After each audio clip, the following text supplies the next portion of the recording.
Hello friends, welcome to crazy GK trick. तो आइए daily current affairs की series में आगे बढ़ते हैं और आज के सेशन में हम 24 नवंबर के सभी करंट अफेयर्स को यहाँ पर डिटेल में देखेंगे। वीडियो में एंड तक बने रहिएगा। वीडियो पसंद आए तो वीडियो को लाइक और शेयर कर दीजिएगा। अगर आपको डेली करंट अफेयर्स की इस पीडीएफ को डाउनलोड करना है तो आप क्रेजी जीके ट्रिक के टेलीग्राम चैनल पर जाकर या फिर क्रेजी जीके ट्रिक के एप्लीकेशन पर जाकर फ्री ऑफ कॉस्ट इसकी पीडीएफ को कलेक्ट कर सकते हैं। आइए आज के करंट अफेयर का सबसे पहला क्वेश्चन देखिए। हाल ही में नीति आयोग ने राइस कार्यक्रम शुरू किया। राइस का पूर्ण रूप क्या है? देखिए, पहला फैक्ट तो इंपॉर्टेंट ये हो जाता है कि राइस कार्यक्रम किसके द्वारा शुरू किया गया, तो नीति आयोग के द्वारा शुरू किया गया। इसका पूर्ण रूप देखें, फुल फॉर्म देखें तो rapid innovation and startup expansion rice का पूर्ण रूप है, जिसे हाल ही में नीति आयोग के द्वारा शुरू किया गया। देखिए, नीति आयोग ने अटल नवाचार मिशन को लॉन्च किया था। इस मिशन के माध्यम से rapid innovation and startup expansion कार्यक्रम मतलब राइस कार्यक्रम की शुरुआत नीति आयोग के द्वारा की गई है। इसके उद्देश्य की बात करें तो देखिए, ऑस्ट्रेलियाई और भारतीय सर्कुलर इकोनॉमी स्टार्टअप को सहयोग देने के उद्देश्य से राइस कार्यक्रम को हाल ही में लॉन्च किया गया है। लॉन्च किसके द्वारा किया गया? तो देखिए, ऑस्ट्रेलिया की राष्ट्रीय विज्ञान agency, Bharat Australia rice accelerator और भारत के अटल इनोवेशन मिशन के बीच में यह संयुक्त रूप से शुरू किया गया है। राइस कार्यक्रम देखिए एक ऐसा एक्सेलरेटर कार्यक्रम है फ्रेंड्स, जो कि अवशिष्ट और सर्कुलर इकोनॉमी के लिए जो भी स्टार्टअप काम कर रहे हैं इस क्षेत्र में, टेक्नोलॉजी के लिए या फिर इस क्षेत्र में समाधान के लिए जितने भी स्टार्टअप लगे हुए हैं उन्हें सहयोग देने के उद्देश्य से राइस कार्यक्रम को शुरू किया गया है। अब यहाँ पर देखिए, सर्कुलर इकोनॉमी पर आपको कंफ्यूजन होगा कि सर्कुलर इकोनॉमी क्या है।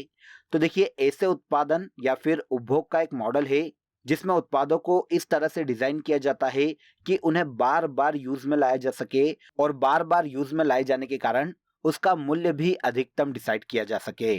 तो सर्कुलर इकोनॉमी को बढ़ावा देने के लिए राइस कार्यक्रम की शुरुआत हाल ही में नीति आयोग के द्वारा की गई, जिसका पूर्ण रूप rapid innovation and startup expansion है। देखिए दोस्तों, अगर आपको मंथली करंट अफेयर्स की डिटेल पीडीएफ लेना है तो आप रूट एप्लीकेशन या क्रेजी जीके ट्रिक एप्लीकेशन से डाउनलोड कर सकते हैं। साथ ही आप वीडियो के कमेंट बॉक्स में भी लिंक दिया हुआ है, जहां से क्लिक करके आप ले सकते हैं। इन मंथली करंट अफेयर्स पीडीएफ में देखिए पूरे मंथ के जो सबसे ज्यादा एग्जाम रिलेवेंट क्वेश्चन होते हैं उन क्वेश्चन को यहाँ पर डिटेल के साथ प्रोवाइड किया गया है, जो एग्जाम के लास्ट टाइम रिविजन में आपको बहुत हेल्प करता है। तो एक बार जरूर क्लिक करें। चलिए आगे बढ़ते हैं। सेकंड क्वेश्चन देखिए, भारत के सुप्रीम कोर्ट की पहली महिला न्यायाधीश कौन थी? क्वेश्चन इंपॉर्टेंट है फ्रेंड्स, नोट कर लीजिएगा। भारत के सुप्रीम कोर्ट की पहली महिला न्यायाधीश एम फातिमा बीवी थी। अब सुर्खियों में क्यों है? तो देखिए, हाल ही में 96 वर्ष की आयु में केरल में एम फातिमा बीवी का निधन हो गया, जो कि भारत में सुप्रीम कोर्ट की न्यायाधीश बनने वाली भारत की पहली महिला थी। फातिमा बीवी 1989 में सुप्रीम कोर्ट की जज नियुक्त की गई थी और इसके अलावा 1997 से लेकर 2001 तक इन्होंने तमिलनाडु के गवर्नर के रूप में भी काम किया है। अब यहाँ पर देखिए, अन्य निधन की बात करें तो आपको एक और याद रख लेना चाहिए, ये भी इंपॉर्टेंट है। मलयालम लेखिका पी वलसाला का हाल ही में 85 वर्ष की आयु में केरल के कोझिकोड में निधन हो गया। मलयालम भाषा की लेखिका थी पी वलसाला, जिनका हाल ही में निधन हुआ, और इसके अलावा फातिमा बीवी का भी निधन हो गया, जो कि सुप्रीम कोर्ट की पहली महिला न्यायाधीश थी। ये कब रही है ये भी याद रखिएगा। तो 1989 में ये सुप्रीम कोर्ट की न्यायाधीश नियुक्त हुई थी। इसके बाद आ जाइए, हाल ही में किस भारतीय को संयुक्त राष्ट्र लेखा परीक्षक पैनल का उपाध्यक्ष नियुक्त किया गया? यूनाइटेड नेशन ऑडिटर पैनल का हाल ही में उपाध्यक्ष भारत के सीएजी गिरीश चंद्र मुर्मू को नियुक्त किया गया। यहाँ पर यह फैक्ट भी आपके लिए कवर हो जाता है कि भारत के वर्तमान में सीएजी कौन है। तो ये गिरीश चंद्र मुर्मू है।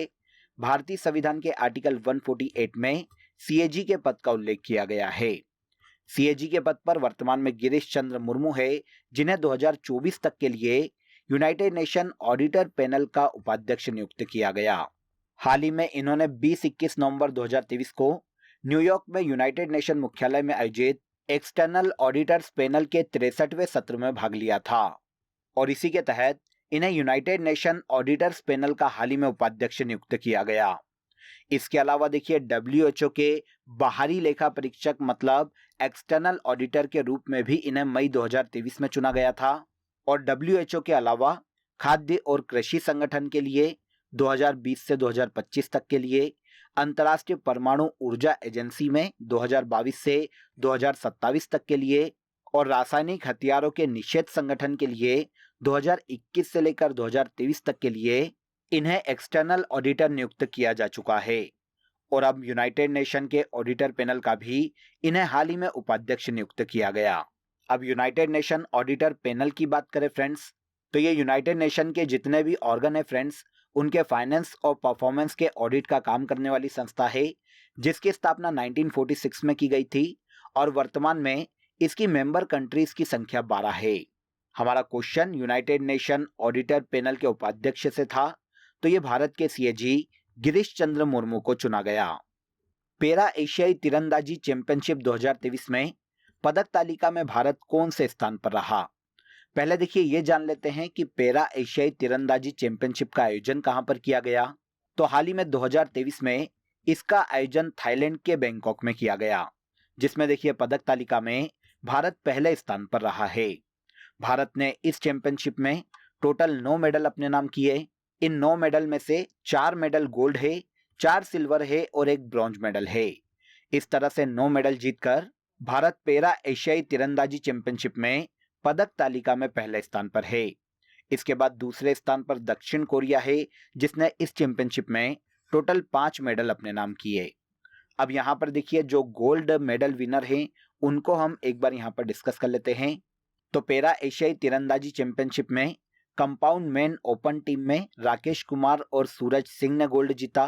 कंपाउंड वुमन ओपन टीम में ज्योति बलियान और शीतल देवी ने गोल्ड जीता। Compound open mix team event में भारत के राकेश कुमार और शीतल देवी ने संयुक्त रूप से गोल्ड जीता और कंपाउंड मेन ओपन में राकेश कुमार ने गोल्ड अपने नाम किया है।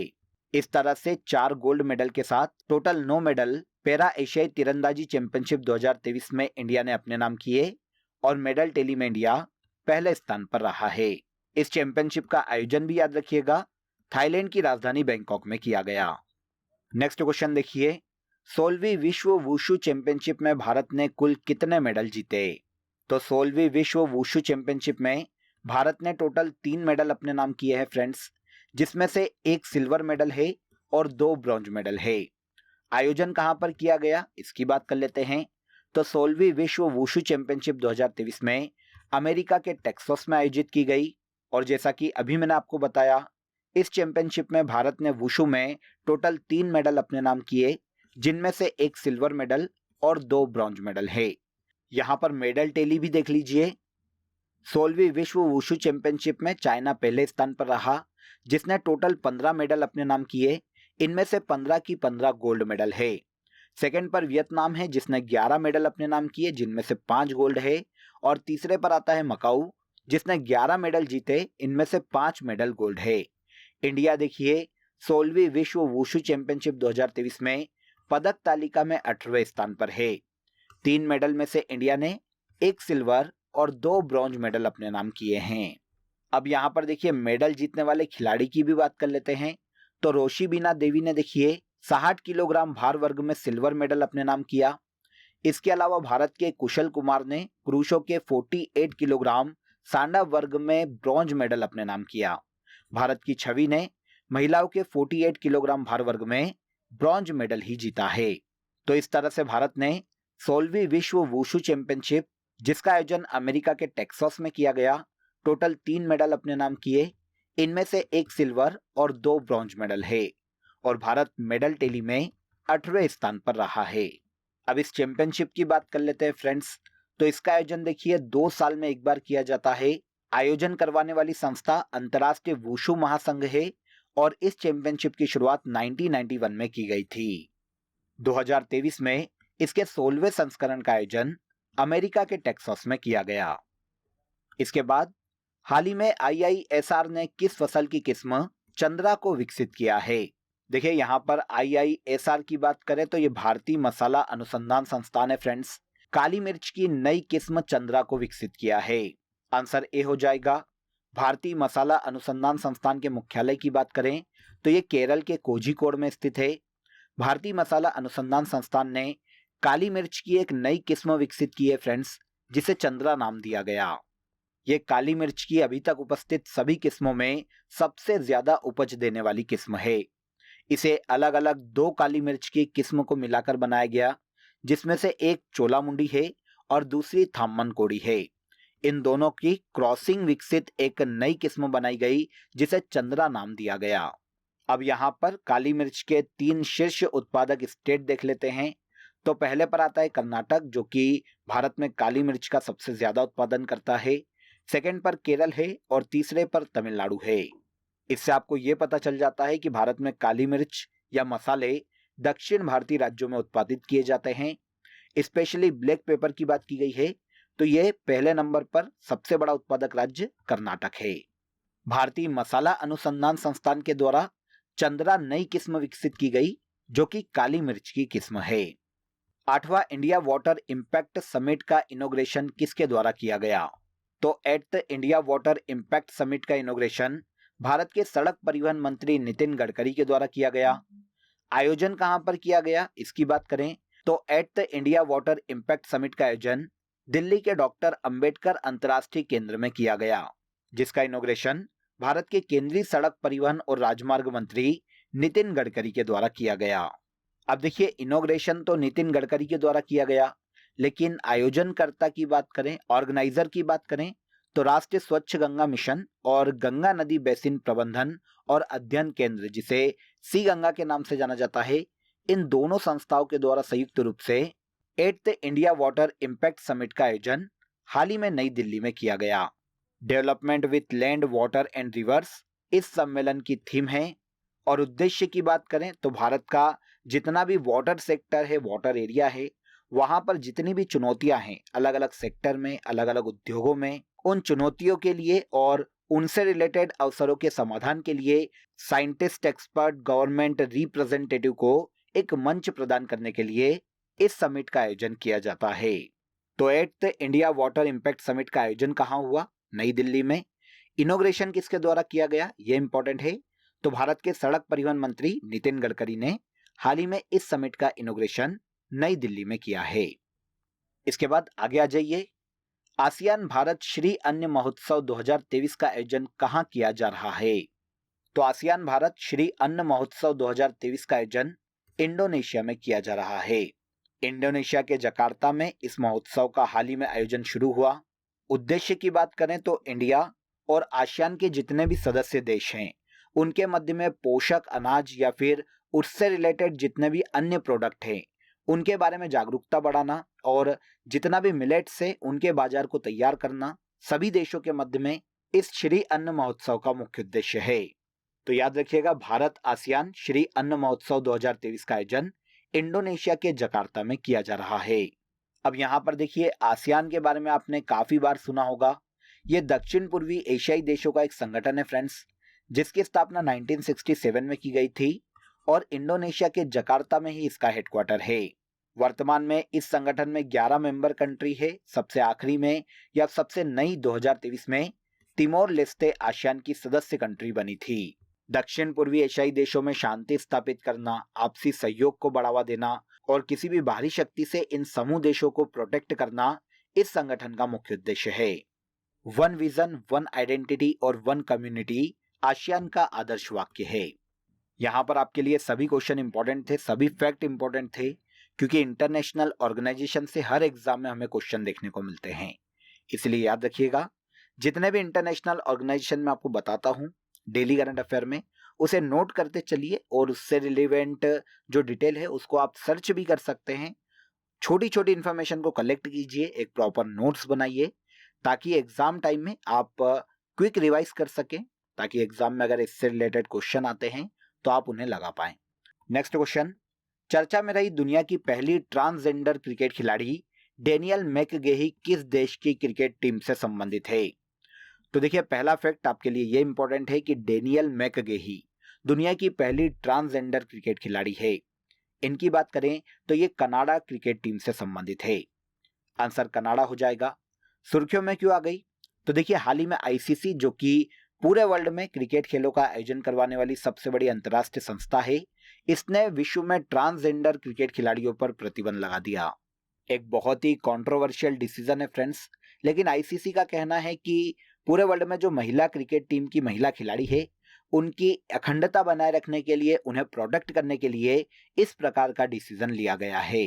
तो अब डिसीजन जैसा भी हो, आगे जो भी इस पर अपडेट आएगी वो मैं आपको बाद में दे दूंगा, लेकिन अभी केवल ये याद रख लीजिए कि आईसीसी ने ट्रांसजेंडर क्रिकेटरों पर पूरे वर्ल्ड में प्रतिबंध लगाया है, जिसके तहत डेनियल मैकगेही, जो कि कनाडा क्रिकेट टीम की एक ट्रांसजेंडर क्रिकेट खिलाड़ी है, महिला क्रिकेट टीम में खेलती थी, इन पर भी प्रतिबंध लग गया इस डिसीजन के कारण, जिसके कारण इन्होंने अंतर्राष्ट्रीय क्रिकेट से संन्यास की घोषणा कर दी। तो इंटरनेशनल क्रिकेट खेलने वाली पहली महिला ट्रांसजेंडर और कनाडा महिला क्रिकेट टीम की सदस्य डेनियल मैकगेही ने इंटरनेशनल क्रिकेट से संन्यास ले लिया है। अब आईसीसी के बारे में मैंने आपको अभी बताया, पूरे वर्ल्ड में अंतर्राष्ट्रीय क्रिकेट को कंट्रोल करने वाली सबसे बड़ी संस्था है। इसकी स्थापना 1909 में की गई थी। दुबई में इसका हेडक्वार्टर स्थित है और ग्रेग बार्कले, जो कि न्यूजीलैंड से बिलोंग करते हैं, वर्तमान में इस संस्था के अध्यक्ष के पद पर हैं। ओके, इसके बाद आज के करंट अफेयर का सबसे लास्ट क्वेश्चन देखिए। भारत और ऑस्ट्रेलिया के मध्य में एक्सरसाइज ऑस्ट्रा हिंद 2023 का आयोजन कहां किया जा रहा है? देखिए, पहला फैक्ट तो ये नोट कर लीजिए कि ऑस्ट्रा हिंद मिलिट्री एक्सरसाइज का आयोजन भारत और ऑस्ट्रेलिया के मध्य में किया जाता है। इस साल 2023 में इसके दूसरे संस्करण का आयोजन ऑस्ट्रेलिया के पर्थ में किया जा रहा है। 22 नवंबर को यह मिलिट्री एक्सरसाइज शुरू हुई और 6 दिसंबर 2023 तक ऑस्ट्रेलिया के पर्थ में यह संयुक्त सैन्य अभ्यास चलने वाला है। दोनों देशों की सेना के मध्य में आपसी साझेदारी को बढ़ाना, सहयोग को बढ़ाना और आपसी भाईचारे को विकसित करना इस युद्धाभ्यास को आयोजित किए जाने का मुख्य उद्देश्य है। लास्ट ईयर 2022 में इसके पहले संस्करण का आयोजन भारत के राजस्थान में किया गया था और अब दूसरे संस्करण का आयोजन ऑस्ट्रेलिया के पर्थ में किया जा रहा है। यह तो हो गई ऑस्ट्रा हिंद की बात। इसके अलावा देखिए, ऑसिनडेक्स को भी याद रखिए। यह नेवल एक्सरसाइज भी भारत और ऑस्ट्रेलिया के मध्य में नेवी के मध्य आयोजित की जाती है। ऑस्ट्रा हिंद और ऑसिनडेक्स दोनों को याद रखिएगा, दोनों इंपॉर्टेंट है। क्लियर? तो यहां पर देखिए, हमने 24 नवंबर के सभी करंट अफेयर्स को डिटेल में समझ लिया। अब आ जाइए आज की फैक्ट शीट में। कल के सेशन को हम आगे बढ़ाते हैं। जनवरी से लेकर दिसंबर 2023 तक के जितने भी करंट अफेयर हैं, उन्हें हम वन लाइन फैक्ट में यहां पर डिस्कस करेंगे। पहला देखिए, 8 जनवरी 2023 को अंतर्राष्ट्रीय हॉकी संघ ने JSW को अपना ग्लोबल पार्टनर बनाया। 9 जनवरी 2023 को चेरचेरा महोत्सव छत्तीसगढ़ में आयोजित किया गया। जनवरी 2023 में MP के इंदौर में 17वें प्रवासी भारतीय सम्मेलन 2023 का आयोजन किया गया, जिसमें मुख्य अतिथि गुयाना के प्रेसिडेंट डॉक्टर मोहम्मद इरफान अली थे। 10 जनवरी को विश्व हिंदी दिवस के रूप में मनाया जाता है। देश का पहला पूरी तरह से डिजिटल बैंकिंग राज्य केरल है। 11 जनवरी 2023 को जारी हेनले पासपोर्ट इंडेक्स 2023 में जापान देश शीर्ष पर रहा और भारत इस सूची में या इस इंडेक्स में 85वें स्थान पर रहा है। 12 जनवरी को भारत में राष्ट्रीय युवा दिवस के रूप में मनाया जाता है। इसके बाद सहर्ष विशेष शिक्षा कार्यक्रम त्रिपुरा राज्य के द्वारा शुरू किया गया। 12 जनवरी 2023 को सुखोई लड़ाकू विमान उड़ाने वाली भारत की पहली महिला पायलट अवनी चतुर्वेदी बनी है। 13 जनवरी 2023 को बाजरा उत्सव का आयोजन गुजरात के गांधीनगर में किया गया। सभी फैक्ट इंपॉर्टेंट है और बहुत ही इंटरेस्टिंग है, याद रखिएगा। अब आ जाइए लास्ट डे के सेशन में जो करंट अफेयर हमने डिटेल में समझा था, उसे एक बार हम यहाँ पर रिवाइज कर लेते हैं। IBSF world billiards championship 2023 Pankaj Advani ने अपने नाम की। युद्धाभ्यास वज्र प्रहार 2023 के 14वें संस्करण का आयोजन भारत और USA के मध्य में किया गया। कैम्ब्रिज डिक्शनरी के द्वारा word of the year 2023 hallucinate को चुना गया। पश्चिम बंगाल राज्य ने अपना नया ब्रांड एम्बेसडर सौरभ गांगुली को नियुक्त किया। गोवा राज्य सरकार के द्वारा पहला मनोहर पर्रिकर युवा वैज्ञानिक पुरस्कार डॉक्टर मथवराज S को दिया गया। घोल मछली को हाल ही में गुजरात राज्य ने अपनी राजकीय मछली घोषित किया। आगे आइए, जम्मू कश्मीर के किश्तवाड़ जिले के केशर ब्रांड को हाल ही में GI टैग दिया गया। SBI के नए प्रबंध निदेशक विनय M टोन्स बनाए गए हैं। उत्तर प्रदेश राज्य ने हाल ही में खाद्य उत्पादों पर हलाल ब्रांडिंग को प्रतिबंधित किया है। और लास्ट देखिए, भारत ने हाल ही में टेंटलम धातु को सतलज नदी में खोजा है। ये सभी ऐसे करंट अफेयर हैं फ्रेंड्स जिन्हें हमने लास्ट डे के सेशन में डिटेल में समझा था। अब आ जाइए आज के लिए आप सभी के लिए क्वेश्चन ऑफ द डे है 1950 में संविधान लागू होने के समय तक भारतीय व्यवस्था को किस एक्ट के माध्यम से चलाया गया था। बहुत ही इंपॉर्टेंट क्वेश्चन है, कमेंट में जरूर बताइएगा कि इसका आंसर क्या है। इसके अलावा दोस्तों आप सभी के लिए एक इम्पॉर्टेंट अपडेट है, अब आपके लिए क्रेजी जीके ट्रिक के सभी कोर्सेज वेबसाइट पर भी अवेलेबल है। ये सभी कोर्सेज आप सभी की रिक्वायरमेंट और लेटेस्ट एग्जाम पैटर्न को ध्यान में रखकर डिजाइन किए गए हैं। यहाँ हम बेसिक कॉन्सेप्ट के साथ साथ कॉम्प्रिहेंसिव लर्निंग पर फोकस करते हैं, तो एक बार जरूर वेबसाइट पर विजिट करें। इसका लिंक आपको डिस्क्रिप्शन बॉक्स में दिया गया है। तो आज के इस वीडियो में बस इतना ही। अगर वीडियो अच्छा लगा हो तो वीडियो को लाइक और शेयर कर दीजिए, चैनल को सब्सक्राइब कर लीजिए। कल फिर मुलाकात करेंगे नेक्स्ट डे के करंट अफेयर में। तब तक अपना ख्याल रखिए। जय हिंद, जय भारत।